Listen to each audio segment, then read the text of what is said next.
Hello everyone, my name is Prashant Mishra और study glows में आपका बहुत बहुत स्वागत है।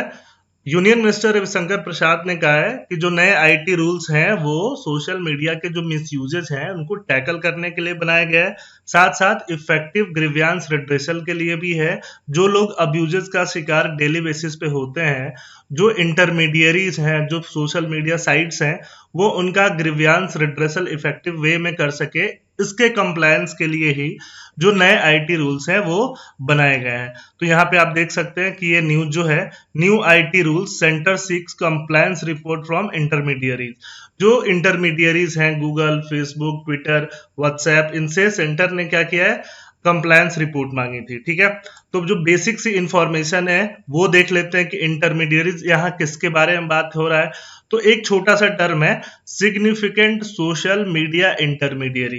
तो जो भी सोशल मीडिया इंटरमीडियरीज है, जो भी social media network houses India में जहां पे रजिस्टर्ड जो यूजर्स हैं वो 50 लाख से ज्यादा हैं, उनको हम लोग SSMIs के नाम से यहाँ पे डिनोट कर रहे हैं।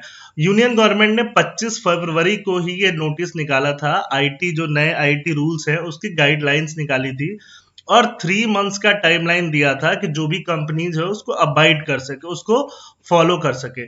बट कुछ कंपनीज जो है, ठीक है, कुछ ऑर्गेनाइजेशन लाइक CII है, फिक्की है, USIBC है, ये लोग कम से कम 1 साल का विंडो मांग रहे हैं पैंडेमिक वगैरह को ध्यान में रखते हुए। ठीक है, आप यहाँ पे देख सकते हैं कम से कम 30 साल का टाइम दे रहे बाबा। वैसा ही कुछ काम है इनका, 3 महीने का टाइम दिया गया। 3 महीने के टाइम में कुछ कंपनियों ने जो भी कंप्लायंस है वो फॉलो नहीं किया और टाइम ज्यादा मांग रहे हैं। ठीक है, तो टाइम ज्यादा क्यों मांग रहे हैं और इन सब रूल्स क्या है, जो नए आईटी रूल्स वगैरह में क्या है, इसको थोड़ा डिटेल में देख लेते हैं। The new rules make it mandatory for platform such as WhatsApp, Signal and Telegram. क्या मैंडेटरी करता है? तो मैंडेटरी ये करता है कि ओरिजिनेटर और अनलॉफुल मैसेज को आइडेंटिफाई किया जा सके। व्हाट्सएप में आप देखते हो फॉरवर्डेड का फीचर आता है, बट फॉरवर्डेड वगैरह से ये पता नहीं चल पाता है कि ओरिजिनेटर कौन है। ठीक है, तो गवर्नमेंट ये चाह रही है कि अगर कोई अनलॉफुल मैसेजेस फॉरवर्ड हो रहा है तो ओरिजिनल ओरिजिनेटर कौन है उसका पता चल सके। ओरिजिनल ओरिजिनेटर का क्यों पता चल सके? जिससे कि अगर वो फेक न्यूज है, प्रोपेगेंडा है या राइट कॉजिंग चीजें हैं तो उनको वहीं पे प्रिवेंट कराया जा सके। Requiring social media network to take down such message within a specific time frame. और ऐसे मैसेजेस को क्या करे, वो सोशल मीडिया हाउसेस खुद ही स्पेसिफिक टाइम फ्रेम में उनको शट डाउन करके उसको हटा दें। और क्या चाहते हैं नए आईटी रूल्स में? और क्या है कि इफेक्टिव ग्रीवियांस रिड्रेसल मैकेनिज्म हो। आपकी कोई ग्रीवियांस है, ठीक है, वो ग्रीवियांस ये है कि आपका सोशल अब्यूज, आपका इंटरनेट पे अब्यूज हुआ है, आपकी कोई ऐसी फोटो डल गई, आपकी ऐसी वीडियो डल गई, किसी ने डाल दी, ठीक है, किसी ने आप पे भद्दा कमेंट कर दिया, तो आप सोशल जो मीडिया है, जो उसके ओनर्स हैं, आप वहां पे ग्रीवियांस रिड्रेसल सीख कर सके। वहां पे एक मैकेनिज्म हो जिसके तहत आप कंप्लेन कर सके, आपकी कंप्लेन की सुनवाई हो और इफेक्टिव रूप से आपको जस्टिस मिल सके। तो ये नए आईटी रूल्स में कंप्लायंस मैकेनिज्म है। और साथ साथ क्या है, साथ साथ गवर्नमेंट एजेंसीज को इन्वेस्टिगेशन में क्या कर सके, हेल्प कर सके। ऐसा नहीं करने पे क्या होगा? ऐसा नहीं करने पे वो सेफ हार्बर का प्रोटेक्शन लूज कर जाएंगे। कौन? SSMI जिसके बारे में हम बात कर रहे थे, वो SSMIs क्या होंगी? SSMI significant social media intermediary, वो अपना सेफ हार्बर का प्रोटेक्शन लूज कर जाएंगे। जिससे क्या होगा? जिससे उनका सिविल और क्रिमिनल प्रोटेक्शन जो बनता है किसी भी लाइबिलिटी के अगेंस्ट, ऑब्वियसली अगर कोई ऑफेंस व्हाट्सएप के थ्रू या फेसबुक के थ्रू या यूट्यूब वगैरह के थ्रू होता है तो उन पे क्रिमिनल या सिविल केसेस नहीं होता है, वो सेफ हार्बर के थ्रू प्रोटेक्टेड है। ठीक है, तो ये चीज हट जाएगा अगर ये कॉम्प्लायंस वगैरह ये फॉलो नहीं करते हैं तो। अब ये देख लेते हैं कि ये रूल्स क्या सबने फॉलो कर लिए या कुछ ऐसी कंपनीज हैं जो फॉलो नहीं कर पाई अभी तक।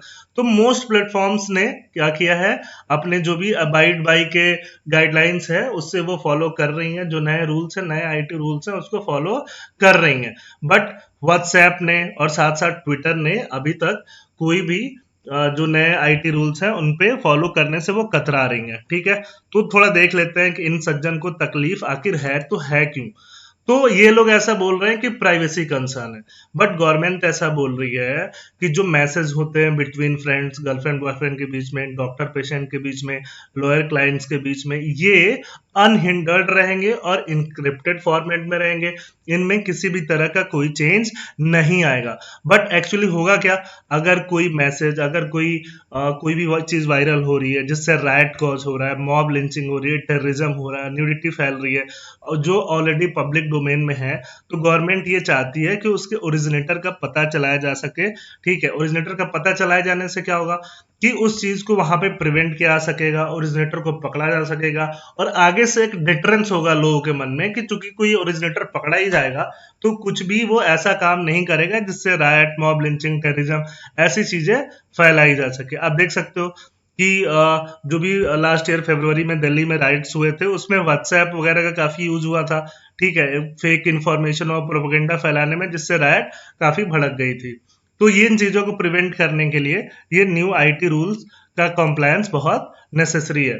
सुप्रीम कोर्ट ने भी कहा है कि जो प्राइवेसी प्रिंसिपल हैं उनके कुछ एग्जम्पशंस हैं, जैसे कि टेररिस्ट, क्रिमिनल, करप्ट पर्सन, इन पे कोई प्राइवेसी वाली चीजें लागू नहीं होगी। लागू होगी तो क्या होगा, इनका इन्वेस्टिगेशन ही नहीं हो पाएगा। अगर कोई करप्ट पर्सन है, उसके घर में पुलिस जा रही है, ठीक है, इन्वेस्टिगेशन करने के लिए, वो बोले कि नहीं मेरी प्राइवेसी, आप मेरे घर में एंटर नहीं कर सकते, तो इन्वेस्टिगेशन ही नहीं हो पाएगा। तो इसलिए हर किसी पे प्राइवेसी लागू नहीं होती है। ये सुप्रीम कोर्ट ने अपने आप अपने जजमेंट्स में कहा है। बहुत सारे जजमेंट्स ऐसे आए होंगे जिन्होंने कहा है the problem of technology can be solve by the technology. ये रविशंकर प्रसाद जी ने कहा है कि टेक्नोलॉजी का जो प्रॉब्लम है, ये टेक्नोलॉजी से रिलेटेड प्रॉब्लम्स ही हैं, जो अब्यूज वगैरह हैं, ये टेक्नोलॉजी से ही सॉल्व करे जा सकेंगे। तो इसलिए जो कंपनीज है, जो इंटरमीडियरीज हैं, वो खुद ही स्टेप लें, ऐसे स्टेप जिससे ये प्रॉब्लम क्या किया जा सके, टैकल किया जा सके। In their latest privacy policy, ये कंपनीज क्या करती हैं, अपनी प्राइवेसी पॉलिसीज में अपने बिजनेस एसोसिएट्स के साथ तो डेटा बड़े आराम से शेयर कर देती हैं। जैसे एक न्यूज आया था, ठीक है, कि फेसबुक से डेटा लीक हो गया, किससे, कैम्ब्रिज एनालिटिका में। तो ऑब्वियसली फेसबुक तो बड़े आराम से कैम्ब्रिज एनालिटिका को आपके डेटा लीक करा दे रही है। बट क्या होगा, यहाँ पे गवर्नमेंट को डेटा देने से मना कर रही है कि नहीं नहीं, ओरिजिनेटर वगैरह का डेटा हम नहीं दे सकते, यहाँ पे प्राइवेसी इश्यूज है वगैरह वगैरह। तो ये गवर्नमेंट का कहना है कि ये सब क्लेम्स जो हैं कंपनीज के, ये फॉल्स क्लेम है, ऐसा नहीं होना चाहिए। ठीक है, social media forms have raised concern over the clause regarding the employees being gelled under the new rules. ऐसा भी क्लॉज है कि एम्प्लॉय को जेल जाना जा सके। तो एम्प्लॉय जेल कब जाएगा, तो एम्प्लॉय जेल रूल 4A के तहत जाएगा, जिसमें एक चीफ कंप्लायंस ऑफिसर होगा। जो भी आप ग्रीवेंस वगैरह आप फाइल करोगे, जो भी आपके कंप्लेंट्स जाएंगे, उसको एक चीफ कंप्लायंस ऑफिसर सुनेगा। अगर वो ड्यू डिलिजेंस फॉलो नहीं करता है तो हो सकता है कि उसको जेल भी जाना पड़ सके। जी हाँ, अगर वो ड्यू डिलिजेंस मतलब कि जो भी चीजें रिक्वायर्ड है, जो भी स्टैंडर्ड ऑपरेटिंग प्रोसीजर बनाया जाएगा कि क्या क्या चीजें उसको नॉर्म्स फॉलो करनी है, अगर वो उसने फॉलो नहीं किए तो हो सकता है उसको जेल भी जाना जा सके। ठीक है, तो अब गवर्नमेंट ये बोल रही है कि नहीं, आप ऐसे काम ही क्यों करो जिससे आपको जेल जाना पड़ सके। ड्यू डिलिजेंस तो आपको फॉलो करना ही करना है। आप ऐसा कैसे एज्यूम करके चल सकते हो कि आप ड्यू डिलिजेंस नहीं फॉलो करोगे। अगर नहीं फॉलो करोगे तो आपको उसके कॉन्सिक्वेंसेस झेलने ही पड़ेंगे।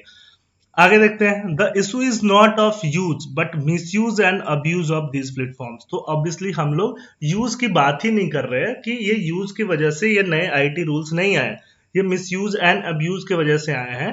ठीक है, government is out of it, government का इससे कोई लेना देना नहीं है। ये सिर्फ आप जो यूजर्स हो और जो सोशल मीडिया प्लेटफॉर्म्स है उनके बीच की बात है कि आपका अगर अब्यूज हो रहा है, ठीक है, मिस यूज हो रहा है आपके कंटेंट्स का, तो आप क्या करो, वहां पे ग्रीवियंस रिड्रेसल मैकेनिज्म के तहत अपनी ग्रीवियंस को रिड्रेस कर पाओ।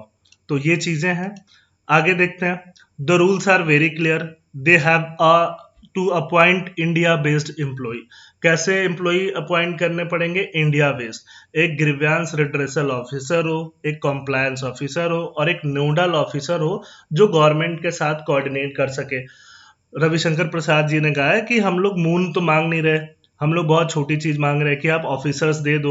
और इन ऑफिसर्स के अपॉइंटमेंट के लिए आपको कोई यूपीएससी टाइम एग्जाम कराने की भी जरूरत नहीं है। बस ये ऑफिसर अगर कहीं और है, आपके यूएस में है, किसी और कंट्री में है, टेम्पोररी बेसिस पे यहाँ रीलोकेट कर दो और कुछ दिनों में आप ऑब्वियसली यहाँ पे हायर करके थोड़ा ट्रेन करके और उनको काम पे लगा दो, सीधी सी बात है। क्योंकि Indian companies, Indian IT companies अगर यूएसए में अपना बिजनेस करती हैं तो वहां के लॉ को अवॉइड करते हैं कि नहीं करती? बिल्कुल करती हैं। तो यहाँ भी इंडिया अपने डिजिटल सॉवरेनिटी से कोई कॉम्प्रोमाइज नहीं करेगा। ठीक है, तो ये रहा आज का पूरा लेक्चर। ये पूरा लेक्चर रिलेटेड था इंडिया के न्यू आईटी रूल से और जो अपने मिस्टर रविशंकर प्रसाद जी हैं उनके स्टेटमेंट एंड इंटरव्यू से रिलेटेड। तो आज के लेक्चर में इतना ही। थैंक यू, जय हिंद। जाते जाते सब्सक्राइब के बटन दबाते जाना।